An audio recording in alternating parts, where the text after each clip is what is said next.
Welcome to Waiting on Superheroes, a podcast created to call world changers, catalysts, and entrepreneurs to action. Listen to their journeys, failures, and moments of triumph. This podcast will encourage you to stop waiting on superheroes and help you realize that your greatest frustration is something you were put here to solve. And now, your host, Dario Inspires.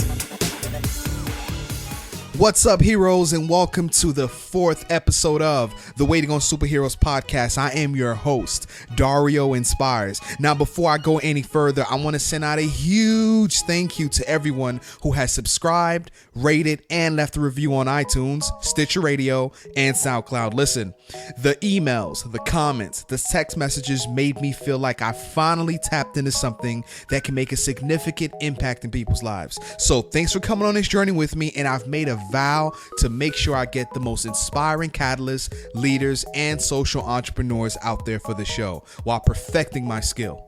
Once more, your support is needed and it keeps this show going. So please continue to go to iTunes, subscribe, leave a review, and once again, thank you. Okay, heroes, let me ask you a question. If I told you a middle school teacher could become an RCA signed hip-hop artist who tours nationally, would you believe me? Well, in this episode, Dee-1 proves that he's the epitome of impact and changing platforms. Dee-1 was born and raised in the heart of New Orleans, shared the same struggles as the legendary artist that put the 504 on the map, but he represents the city with a more different viewpoint. He's the voice for anyone on a mission to win the game of life by maximizing their potential and grinding with a purpose. After graduating from LSU, Dee-1 began teaching middle school in Baton Rouge. The strong bond he formed with his students inspired him to be a more powerful leader, but it also made it hard for him to leave. As his buzz as an artist continued to grow, he finally decided that his passion for hip-hop was much too strong to ignore, and that being Dee-1 gave him a much larger platform to be heard than being Mr. Augustine in the classroom. Dee-1 released his mixtape, I Hope They Hear Me Volume 2, which by the way was an awesome mixtape, as a free download, and this mixtape changed his life. In less than a year, he had 4 videos that gained heavy rotation on MTV Jams, made a major hip-hop blog praise his work, 2 nationwide tours, and a record deal with RCA. Heroes, I'm extremely excited to introduce the one-man army himself, Dee-1. D, are you ready to inspire? I'm ready, man. I'm so ready. Nice. Now, I've given our listeners just a little overview about you, so I want you to take a minute, tell us about you personally, then tell us about what you do. Well, my name is Dee-1. I was born David Augustine Jr. I'm from New Orleans, Louisiana, which is where I still currently reside. I'm a college graduate. I graduated with a degree in marketing from LSU. That's Louisiana State University. Yes, sir. And after graduating, I taught middle school, and I was a math teacher as well as a life skills teacher. And from there, I chose to pursue my passion of hip-hop music full time, and I quit my job. I stepped out on a limb and chased it, and here we are a couple of years after me making that decision, and I've just signed a national recording contract. So I got signed to RCA, which is one of the biggest labels in the world, and I've toured nationally with the likes of, I've been on tour with Macklemore, 50 City Tour, Lupe Fiasco, 30 City Tour, Lecrae. We did a college tour together, and I've been on my own speaking tours as well. I just completed a speaking tour with the Hip Hop Caucus about climate change. It's called the Act on Climate Tour, speaking about climate change and air pollution, and that was earlier this year. So that's pretty much the path I've chosen to take with my life, is to motivate and inspire through my music, my personality, and my overall energy that I give out every time people see me, meet me, or speak to me. Nice. Now, I know, D, you're about to go into a huge inspirational moment, but before we go any further, we like to start off the show with a life quote or verse. So share with us a verse or a quote that has inspired you and give us an example of how you've applied it along your journey. Okay. This is one that I recently ran across that really motivated me, because I think the inspiration is something that we constantly need. It's just like fuel in a gas tank, and Absolutely. you know, you can't get by on the same fuel, you know, month after month, year after year. You have to constantly re-energize yourself. So I was in New York this past week, and I ran across this quote. This was actually at a church service, and it says, "If you surrender to the fear of uncertainty, life can become a set of insurance policies. Your short time on this earth becomes small and protective, a kind of circling of the wagons around what you can be sure of and what you think you can control, even God." And that really stuck with me, to not be a statistic and not be one of those people who lives, you know, and gives in to the fear of uncertainty and not having life become just like an insurance policy. That really spoke volumes to me. And I'm applying it, because I'm not doing what's necessarily the most popular thing, or even taking the easiest route to success in the music industry. Right. That, you know, coming from New Orleans and being a rapper who raps about consciousness, who raps about his faith, who's positive, you know, who embraces positivity. That's not seen as the easiest route or the most popular route, and I know that for a fact. But I'm still not going to give in to the fear of, well, you know, how much am I gonna make off of doing it like this, or will I ever become, you know, super rich doing it like this, or, you know, should I just give in to the temptation of, you know, kind of fitting the status quo of what they expect from a rapper? And I don't want to give in to that fear of that uncertainty, and I apply the same to the people I keep around me. I don't want to just keep yes men and yes women around me who are going to say whatever they think I want them to say. I want people who are going to constantly challenge my character, as well as my my talents, so that I can improve. Thanks for sharing that, D. Now, we are going to get into your life story sooner or later, because I know how uncertainty is pretty much something that fuels you. Now, we want to talk about the valley, the obstacles, and the failures, D. To be a world changer, we already know that you're going to encounter certain seasons of being stuck in that valley. You're going to tackle seemingly immovable obstacles, and you're going to go through that big F or D, failure. So, D, take us to that time. Tell us how you overcame and what we can learn from that. Well, failure is a daily routine, you know, for me, because since I live taking risks and seeking to, you know, think the unthinkable, do the undoable, and do what people say can't be done, or what I've never seen. Understand that when you've never seen a blueprint laid out for what you do, like everything, you know, you're going to encounter a lot of uncertainty, doubt, and failure. So for me, you know, failure started a long time ago when I felt like I made, you know, the wrong decision as far as what college I went to, because my freshman year was pretty miserable in college, and for a lot of reasons, and I felt like I made the wrong decision, because I had a bunch of colleges I could have went to, and I felt like I was chasing after the wrong crowd and chasing after the wrong things in life. And when I got there and had a horrible freshman year, I felt like I failed. And it was through that failure, through the greatest failures, that I feel like I was able to bounce back the strongest. So that's subsequently the same time when the way I dealt with that failure is what got me, you know, on this life path that I'm on now, to where I realized you can't live in misery forever. You can't soak in your misery, and no one has enough time in the day to hear your side stories and constantly just, you know, just put up with it and be there for you all day, every day. So I understood that, and I had to get myself up. I had to literally, you know, it's like falling on the ground, and to get up, you have to put your hands on the ground, and you have to push, you know, that effort that it takes to push yourself off the ground.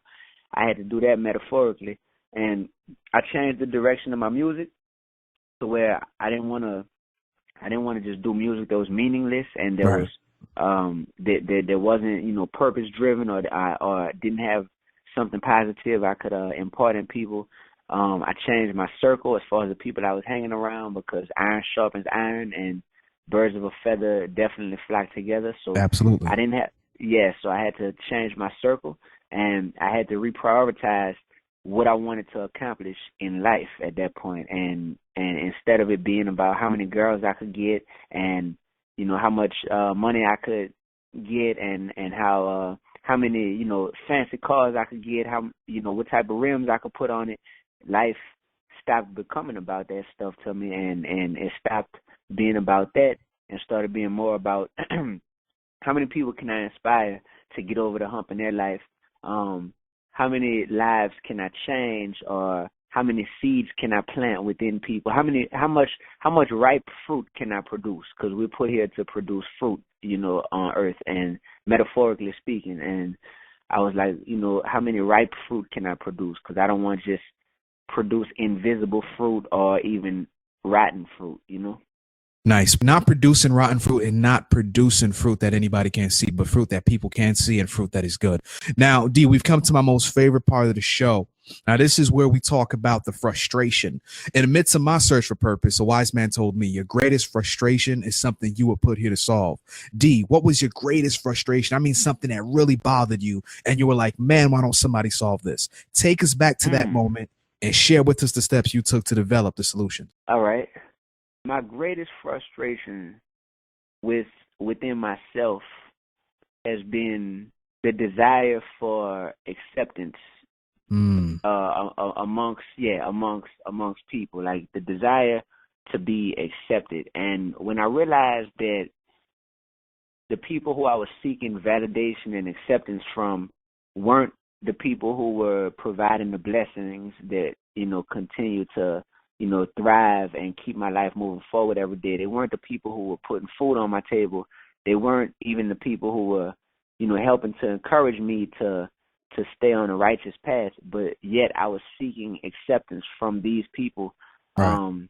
You know, that was definitely something I had to overcome as far as you know, reprioritizing it and getting my mind right. And another thing that was difficult for me is seeing, you know, why some people just love to be stuck in their ways, and why, because I'm like, if I'm trying to be great, you know, I'm thinking everyone's trying to be great, but we just all have different obstacles that we have to overcome. And through me doing that and being in the trenches with people, I'm realizing that not everyone has a desire to be great in their life. Like, not everyone has that desire. Some people are complacent with mediocrity, and they're totally cool with it, or they're fine in misery, but they just carve out a little pocket of, you know, making themselves feel like this is how it's supposed to be, or this is how, you know, this is how everything is for people like us, you know. And unfortunately, that's my people, that's black people too often, to where we just feel like, well, this is how it is for people like us. They don't want us to succeed. They don't want us to come up. And it's like, the days and the man, you know, and you know, the haves not wanting the have nots to come up. I just honestly feel like life is about proving people wrong and defying the odds, and I should never become complacent with saying I just can't do something, you know. I just feel like a good friend of mine told me, instead of, you know, when he hears the word can't, he just likes to say, you could keep your T and your apostrophe, you know, like right. I'm focused on what I can do, so you can keep that T and that apostrophe, you know. That's a good one. Thanks for sharing that with me, D. Now, I got a question for you. This is really weird. How do you come from teaching middle school to hip hop career? How tough was that transition? That was one of the easiest transitions that I've ever made. No way. Wow. Yeah, because think about it. As a teacher, you have students, and your students, you know, you're there to, you can say whatever you want when you're in front of these students. You're essentially on a stage, because their chairs and their seats are positioned to where you are the center of attention as the teacher. You're the focal point, and whatever energy, whatever message, whatever words you put into them, you know, it's going to affect how much they learn, is going to affect their view on that particular subject that you're teaching. And you can either do a good job or a bad job, you know, with that platform. And you have the ability to form personal relationships with them. And they can also tell if you're genuine and authentic with what you're teaching, or if you're just doing it for the paycheck. And hip hop is the same exact way. you have an audience. So just like students, you have an audience. They pay attention to you. What you say on the microphone can affect their worldview on the topics that you're speaking on. And it can make them think positively or negatively about whatever you speak about. And they can tell if you're authentic. The fans can tell if you're just doing this for a paycheck or if you really genuinely care about what you're doing. So for me, I just felt like I didn't stop teaching. All I did was I just inherited a larger classroom. Nice. Yeah, more students. Mm-hmm. Nice way to put it, D1. Now, I got another question for you. You're up there now. You got a deal with RCA. By the way, how does that feel to have that deal? It feels like a lot of hard work ahead of me. Honestly, Right. It feels like, because what I've learned in life is we set these goals and we work so hard for them. And if you're really a dream chaser and you really have mission vision, like I like to call it, by the time you achieve one of these benchmarks or goals that you've set, you're already focused on what the next one is, to the point where you're not sitting there like, man, I made it. Like, let's just have a big party for me, because I did it. And you know, it's not about that. It's like, this is great, but I'm living with this mission vision to the point where I'm focused on the next goal. So it's a great benchmark, because 99.9% of rappers will never get signed to a major label, as much as they try. I know that I'm one of the only rappers in Louisiana to be signed to a major label at this point. And I'm definitely one of the only rappers from New Orleans, I would say, as far as who you might consider a positive artist or a conscious rapper, or, like I said, a man of faith. I'm probably one of two. The only one I could think who people classify in that same category would be like Jay Electronica, probably. Right. And but other than that, so it makes me feel, you know, distinguished to a certain extent. But I haven't done anything until I no longer have any vocal cords left and no creativity left, because until then I still have work to do and people to reach. Nice way to put it. The work is never over. There's always something to do. The mission will continue. We're going to talk about the mission vision, but before we go there, D, I want to ask you a question. How receptive, because you're there, you're signed with RCA, you've been touring with a lot of big name artists. How receptive are these artists, these secular artists, or these artists that rap about money, guns, and violence and talking bad about women? How receptive are they towards your message? Are they blown away, or are they kind of indifferent, as you put in your song? That's a excellent question, man. Excellent question. So the most honest answer, no one's ever asked me that before. The other artists, I put them in different categories. You have some artists who they're bewildered by it. They're perplexed by it. They don't understand it. They don't understand how I'm doing what I'm doing and how I'm able to exist in all these atmospheres, to where I can perform in a club, I can perform on a college campus, I can perform at a church and be the same person no matter where I'm at, and still get wonderful feedback. So some artists are bewildered, and they to be honest, some people envy that type of position that I'm in. And it's like God gave us all a skill set, and he gave us all a platform to be able to do what we do and reach who we reach. So if that's what he blessed me with, I couldn't be Lil Wayne if I tried to. I literally couldn't do it. Like, no matter how hard I tried, I couldn't do it, because that's not the skill set that was placed inside of me. At the same time, I couldn't be Mos Def if I wanted to be Mos Def and do what he does. I can only be me, and me is just a melting pot. It's a bowl of gumbo of all of this stuff. So some artists are kind of envious because they see the reach in which I have, and other artists, they are indifferent towards it, and they just feel like I don't care at all, you know, what Dee-1 is doing, because I'm worried about me, my career, and my money, and you know, they try to stay indifferent towards it, and they don't care about the greater impact that they're having on, you know, on society and on our culture and on their listeners. They only care about the money that they're making from this, and those are the ones who tend to say, you stay in your lane, I stay in my lane, and, you know, best of luck to you, but it doesn't matter to me and what you're doing. So, you know, you have those artists, and I haven't encountered many artists who who who are in direct opposition to what I do. I think some I can tell the envy that some people have, and I can tell the indifference that some people have.